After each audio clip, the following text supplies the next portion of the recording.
வணக்க நண்பர்களே. இன்னைக்கு நம்ம 150 நாள் சேலஞ்சோட இன்னைக்கு டே 28. ஒரு முக்கியமான விஷயம் சொல்லணும்.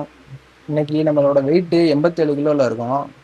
இன்னும் 20 நாள்ல நம்மளோட வெயிட்டை 80 கிலோ கொண்டு வர போறோம். இதுதான் நம்மளோட அடுத்த டார்கெட்டா இருக்க போகுது.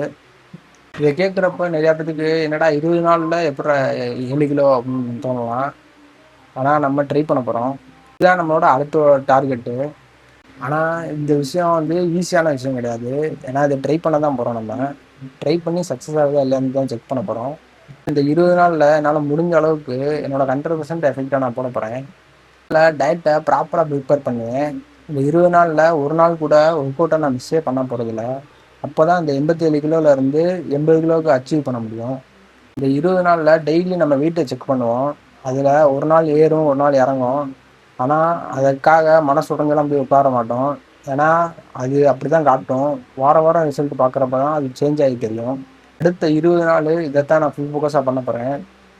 இதில் என்ன நடந்தாலும் எல்லா அப்டேட்டையும் புதுசாக நான் முன்னாடி சொல்ல தான் போகிறேன். பார்ப்போம் இந்த 20 நாளில் நம்மளால் இதை செஞ்சு முடிக்க முடியுதா இல்லையான்னு பார்ப்போம். எனக்கு ரிசல்ட் வந்தாலும் அதை நான் காட்டுவேன். ரிசல்ட் வரலனாலும் அதையும் உங்கள்கிட்ட சொல்லுவேன்.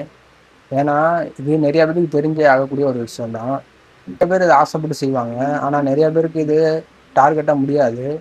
அந்த சேலஞ்சோட நோக்கம் என்னன்னா, ரிசல்ட் வந்தால் மட்டும் காட்டுறது மட்டும் இல்லை, முழு கவனத்தையும் இந்த இதில் தான் நான் போட போகிறேன். இந்த ஜேர்னியை ஃபுல்லாக நான் முன்னாடி போஸ்ட் பண்ண போகிறேன்.